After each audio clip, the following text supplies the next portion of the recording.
नमस्कार दोस्तों, आज मैं आपको एक नए प्लांट के बारे में बताऊंगा और उसका नाम है अफ़ीम या इसको हम अहीफ़ेन के नाम से बोलते हैं। अलग-अलग रीजन में अलग-अलग नामों से इसको बोला जाता है और ये एक तरीके का एडिक्टिव नेचर का ये प्लांट होता है, यानी कि नशीला होता है। अगर आप इसका सेवन ज़्यादा लंबे समय तक करते हैं और बिना किसी प्रिकॉशन से करते हैं, तो आपको काफ़ी हद तक नुकसान कर सकता है, यहाँ तक कि आपकी जान भी ले सकता है। लेकिन अगर आप इसको प्रॉपर तरीके से यूज़ करते हैं और इसका जो मेडिसिन बनाया गया है उस तरीके से इसका मेडिसिनल पार्ट वाला इस्तेमाल करते हैं, तो ये काफ़ी रोगों में इसका अच्छे से यूज़ देखने को मिलता है और बहुत अच्छे से इसका अच्छा रिज़ल्ट आता है। तो चलिए देखते हैं कि इसका इस्तेमाल हम किन-किन रोगों में करते हैं या कर सकते हैं और इसके साइड इफ़ेक्ट्स क्या हैं और इसके किस तरीके से हम इस्तेमाल करेंगे, उन सब चीज़ों को समझते हैं। चलिए शुरू करते हैं। अफ़ीम या अहीफ़ेन का जो नाम है, इंग्लिश में अगर आप अगर गूगल करेंगे तो इसका नाम आएगा पपावर सोम्निफेरम या सिंपल ओपियम के नाम से भी ये मशहूर है ये। ओपियम लिखें या पपावर सोम्निफेरम अगर आप लिखते हैं तो गूगल पे इसके बारे में सारी डिटेल आपको मिल जाएगा। इसके इमेजेस वगैरह देख भी सकते हैं, इसके बारे में सारी इन्फॉर्मेशन आप कलेक्ट कर सकते हैं। इसको हिंदी में अफ़ीम या आफ़ुक भी बोला जाता है, कहीं-कहीं इसको अहीफ़ेन भी बोलते हैं। आमतौर पे अहीफ़ेन या अफ़ीम बोला जाता है और इसको आफ़ुक भी बोला जाता है। इसके गुण कर्म के बारे में अगर देखें कि इसके अंदर कौन-कौन से गुण होते हैं जिससे ये काम करता है और कौन-कौन से इसके अंदर रस होता है, इसकी पोटेंसी के कौन-कौन से बेसिस है उसके बारे में समझें, तो इसका गुण लघु होता है, रुक्ष होता है, सूक्ष्म होता है, व्यवहारी होता है और विकासी होता है।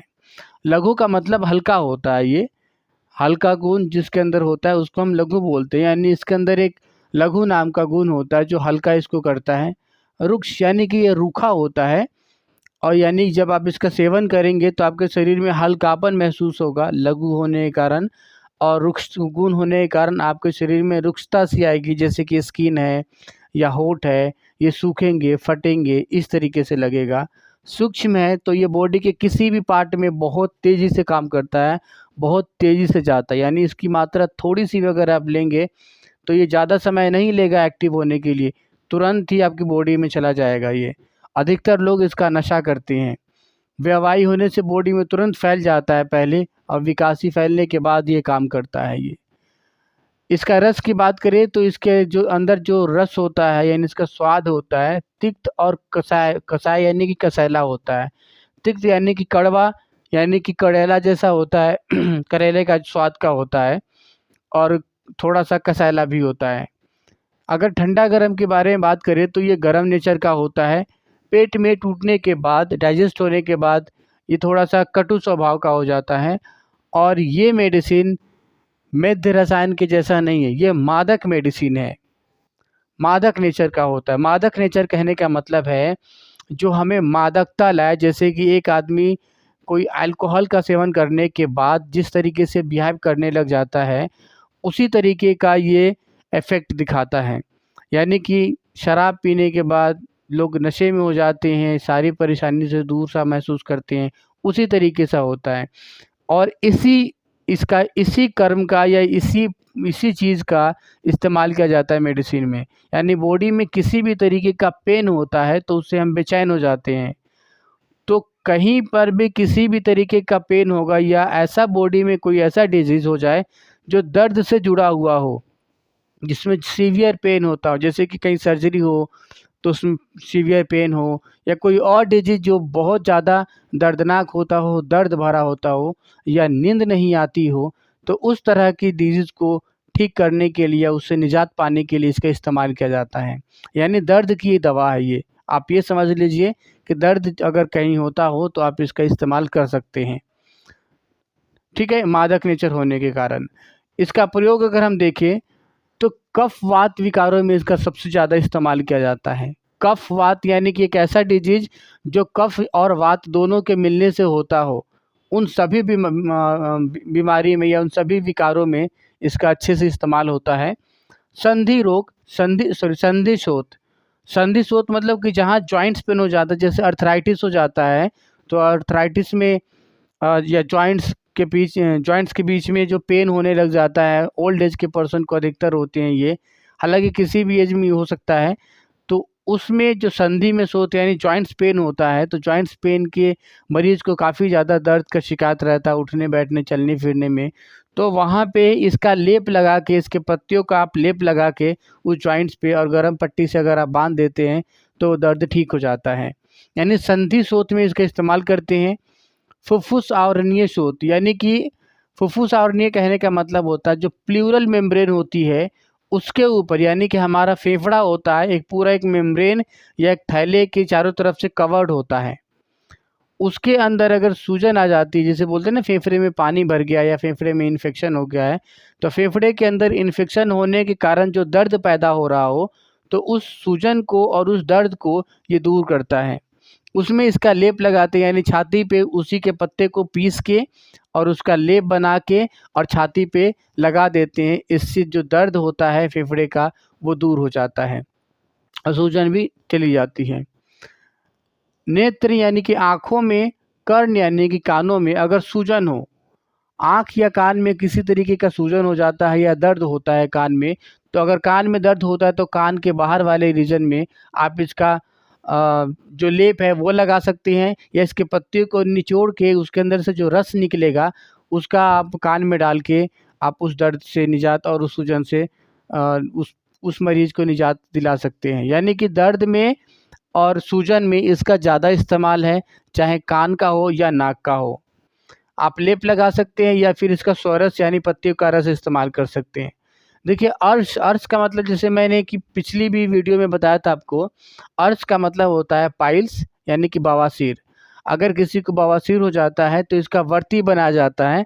वर्ती कहने का मतलब है एक कपड़ा ले, जो कॉटन का कपड़ा हो तो बेहतर है, और उस कपड़े में इसके जो भी प्लांट्स, जो भी पार्ट्स है, पत्तियां हैं, फूल हैं, इन सभी चीज़ को आप, फल है, आप ले लें, उसे सुखा दें और सुखा के उसके अंदर ना जब छाया में सुखाए और उसको लपेट दे, और एक तरीके का जैसे सिगरेट टाइप का बनता है ना या बीड़ी टाइप का, उस तरीके का बना दे। जो लोग बीड़ी पीते हैं, जैसे कि बीड़ी या सिगरेट के अंदर आप खोल कर देखेंगे तो उसके अंदर जलने वाली कुछ मटेरियल होती है, जो लोग स्मोक करते हैं, तो उसी का वर्ती बनाएं और फिर उसी वर्ती को आप इसको ऑयल या घी में चारों तरफ से लपेट के और फिर उसको जलाएं और उसी का इस्तेमाल करें, तो उसी को वर्ती बोलते हैं और उसी का इस्तेमाल किया जाता है अर्श में। तो उसको आप एनस वाले पार्ट से उसके अंदर अगर आप डालते हैं इसके वर्ती को बना के, तो उससे जो अर्श होता है यानी बवासीर होता है वो ठीक हो जाती है। असमरी यानी कि किडनी स्टोन या कहीं यूरिनरी ब्लैडर में स्टोन हो जाए, कहीं पथरी होता है मेनली किडनी में, तो उस पथरी को ये दूर करता है, तोड़ तोड़ के ये बाहर निकाल देता है। यानी इसका सेवन करने से पथरी टूट जाता है। पार्श्वशूल यानी कि साइड में अगर कहीं पेन होता हो आपके पेट के साइड वाले हिस्से में, तो उस तरह के दर्द को ये ठीक करता है। गिरधृषि ये भी एक डिजीज़ होता है पेन काला वाला ही। निद्रानाश, बहुत सारे ऐसे लोग होते हैं जिसको नींद नहीं आती है, एंग्जाइटी बेचैनी के कारण उन्हें नींद नहीं आती, तो उसमें अगर आप इसका इस्तेमाल करते हैं तो आप नींद क्योंकि जान रहे हैं मदकारी है, मद यानी कि अल्कोहल की जैसे बिहेव करेगा, तो अगर आप इसका इस्तेमाल करते हैं तो जो नींद ना आने की शिकायत है वो दूर हो जाता है। अपस्मार यानी मिर्गी में आप इसका इस्तेमाल कर सकते हैं। मिर्गी में लोगों को दौरे पड़ते हैं तो उस दौरे को शांत करता है, यानी कि हमारी जितनी भी एक्टिविटी होती है, न्यूरल एक्टिविटी होती है, उन सभी चीज़ों को नहीं कंट्रोल करता है, उसके कारण से उसमें शांति मिलती है। कंपवात, जैसे कुछ लोग ऐसे होते हैं जिनके हाथ पाँव ऐसे काँपते रहते हैं, तो जिनके हाथ पाँव काँपते रहते हैं उस तरह के डिजीज़ में भी आप इसका इस्तेमाल करेंगे तो ठीक हो जाता है। वहाँ पे इसका लेप लगाएं।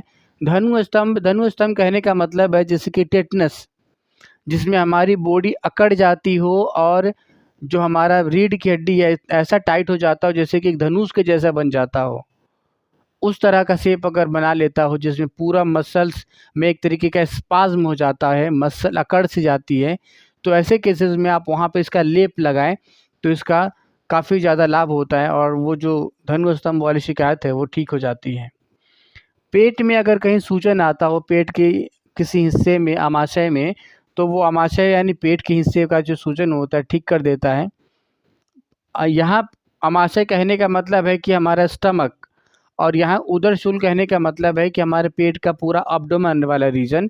अब्डोमेन वाले रीजन में कहीं पर दर्द होता है, शूल होती है, तो ठीक कर देता है। अतिसार यानी कि अगर किसी को डायरिया हो रहा हो तो उसको ये भी ठीक कर देता है। प्रलाप शमन, प्रलाप यानी कुछ लोग ज़्यादा बोलते हैं, बड़बड़ाते रहते हैं, तो अगर किसी की बोलने की ज़्यादा आदत है, यानी एक तरीके की नशीली दवाई है ये, आप उसे थोड़ा सा दे देंगे तो अपने आप ही उसका बोलना बंद हो जाएगा।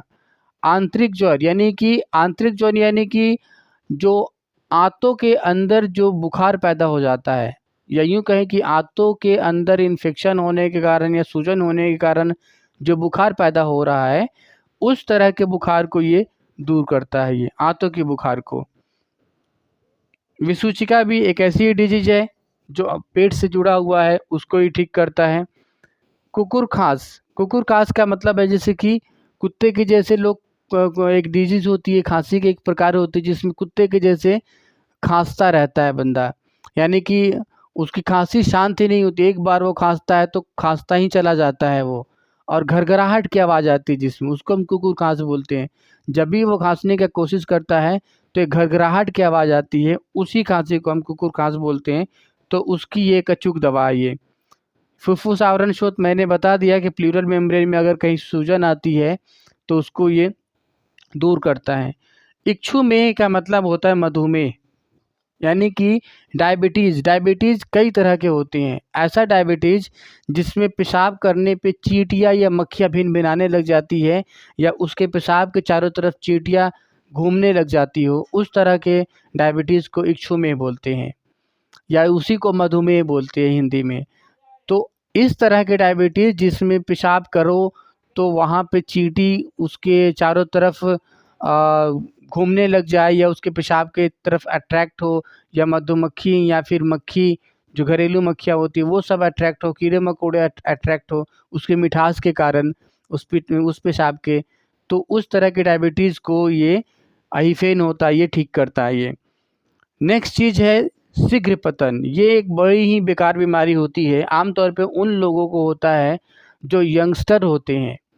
यंगस्टर यानी कि जो 16-17 साल किशोर एज जैसे पार किए हैं, जैसे कि 16-17 साल की उम्र क्रॉस करते हैं, उसके बाद शीघ्र पतन की दिक्कतें आती हैं। शीघ्र पतन कहने का मतलब होता है कि जो स्पर्म है वो रिटेन नहीं कर पा रहा है, यानी उसकी बॉडी में अपने आप ही रात में या दिन में कभी भी उसकी बॉडी से स्पर्म का इजैकुलेशन स्वाभाविक रूप से हो जाता है, उसमें उसका कंट्रोल नहीं रहता है और कहीं पर भी हो जाता है। इससे वो व्यक्ति बहुत कमज़ोर दुबला पतला हो जाता है, तो और वो मरने के कगार पे हो जाता है, और ऐसा कंडीशन अगर लगातार बना रहता है तो आने वाले समय में वो नपुंसक भी बन सकता है, उसके स्पर्म की क्वालिटी और क्वांटिटी दोनों खराब हो जाती है।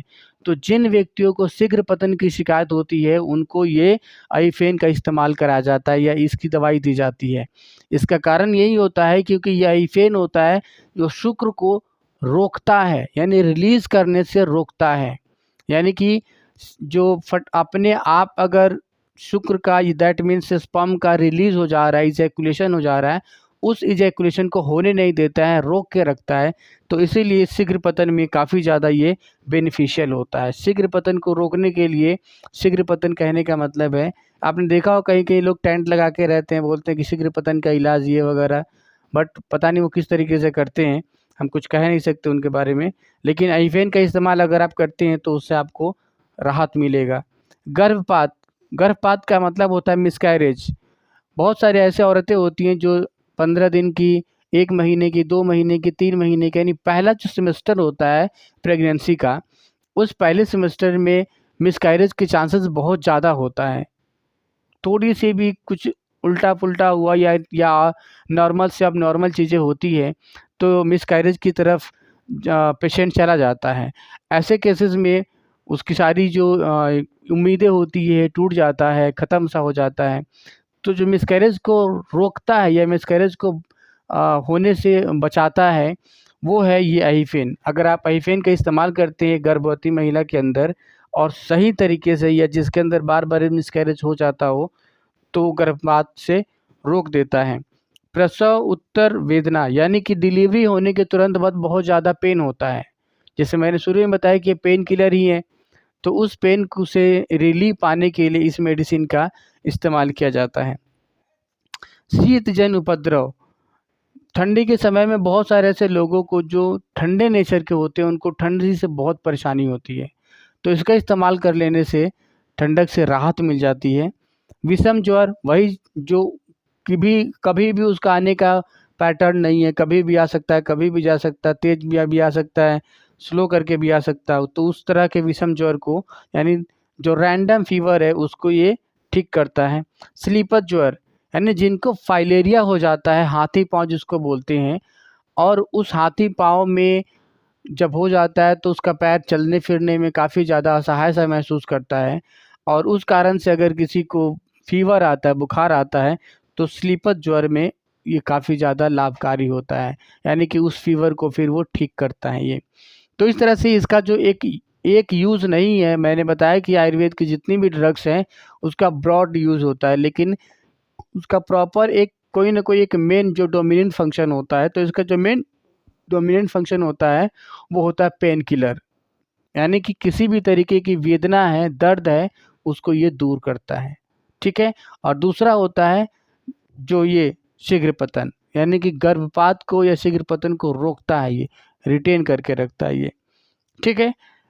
अब इसकी सबसे बड़ी बात आती है कि क्या इसका इस्तेमाल किसी को भी कराना चाहिए? बिल्कुल भी नहीं। इसका इस्तेमाल एक आम आदमी को कभी भी अपने आप खुद से नहीं लेना चाहिए, बिना किसी डॉक्टर की परमिशन से इसका इस्तेमाल नहीं लेना चाहिए।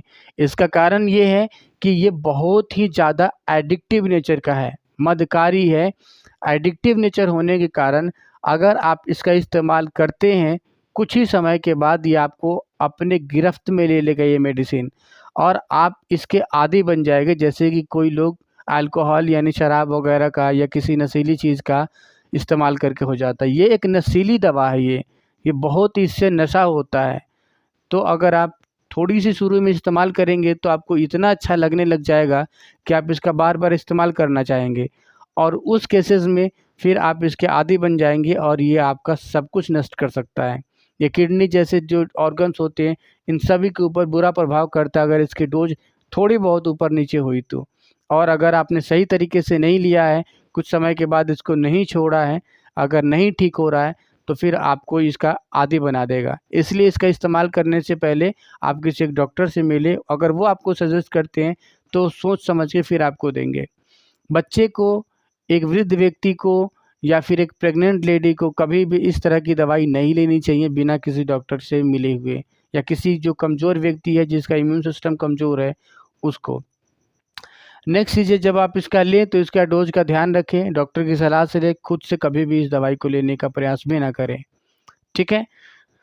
अगर हम इसकी अब मात्रा देखिए, अगर लेनी हो तो इसकी मात्रा कितनी तरह से हो सकती है, आप अपने डॉक्टर से मिल के बात कर सकते हैं। इसकी मात्रा 30 से लेके 125 एमजी होती है। अभी तक हमने लगभग जितनी दवाई के बारे में पढ़ा है, सब में 5 से 10 ग्राम या 5 से 10 बूंद इस तरीके से था, लेकिन इसका 30 से लेके 125 एमजी ही मात्रा है। अब ये समझ लीजिए इसे कितना ज़्यादा ये इफ़ेक्टिव होता है। यानी ये नशीला चीज़ है, आप लोगे नहीं कि आपको नशा आएगी, उस चीज़ से आपको राहत मिलना ही है। बहुत फास्ट काम करने वाला मेडिसिन होता है ये। तो 30 से लेके 125 एमजी मैक्सिमम है डोज है इसकी, और एक एडल्ट पर्सन का वो भी हेल्दी होना चाहिए। और इसके किस पार्ट का इस्तेमाल किया जाता है, तो इसका फल का निर्यास होता है, यानी जो इसका फल होता है उसका जो रस होता है उसका इस्तेमाल किया जाता है। योग, अगर इसका मेडिसिन मार्केट में किस किस रूप में अवेलेबल होता है, तो मैंने बताया इसका केवल एक चीज़ नहीं, हमारी बॉडी में लगभग जितनी भी डिजीज़ होती है सब दर्द से जुड़ा हुआ रहता है। सभी बीमारियों में कहीं न कहीं किसी न किसी रूप में दर्द जुड़ा ही रहता है। बीमारी का मतलब दर्द, दर्द का मतलब बीमारी। तो इसलिए इसका एक बीमारी में यूज़ नहीं है, इसका अलग-अलग बीमारियों में हर एक तरह के दर्द, जितनी भी दर्द वाली बीमारी है, सभी में हम इसका इस्तेमाल कर सकते हैं। तो इसीलिए इसके जो योग है, केवल एक नहीं है, इसके 6 तरह के मेडिसिन मिलते हैं मार्केट में। आइफेन आसव करके हैं, जो सिरप के रूप में आप देखने को मिल जाएगा आपको। इसका एक सिरप के रूप में भी आता है, आइफेन आसव करके सर्च करेंगे आप, गूगल करेंगे तो मिल जाएगा, या फिर कोई ऑनलाइन शॉपिंग साइट या जहाँ पे आयुर्वेद की मेडिसिन मिलती है वहाँ से देख लेंगे। निद्रा उदयवटी करके आएगा, ये जो नींद जिसको नहीं आती है उनको ठीक करता है। कर्पूर रस करके मिलेगा, महावात राज रस करके, दुग्धवटी और आकार कर भादी वटी करके इसका मिलेगा। यानी 6 तरह के इसके फॉर्मुलेशंस बनाए गए हैं, जिसका आप इसका इस्तेमाल, जो डॉक्टर्स होते हैं आयुर्वेदिक डॉक्टर, वो इसका इस्तेमाल करते हैं। अगले वीडियो में किसी और प्लांट को लेके उसके मेडिसिनल पार्ट क्या है और उसका यूज़ क्या है उसके बारे में हम बात करेंगे। तब तक के लिए शुक्रिया।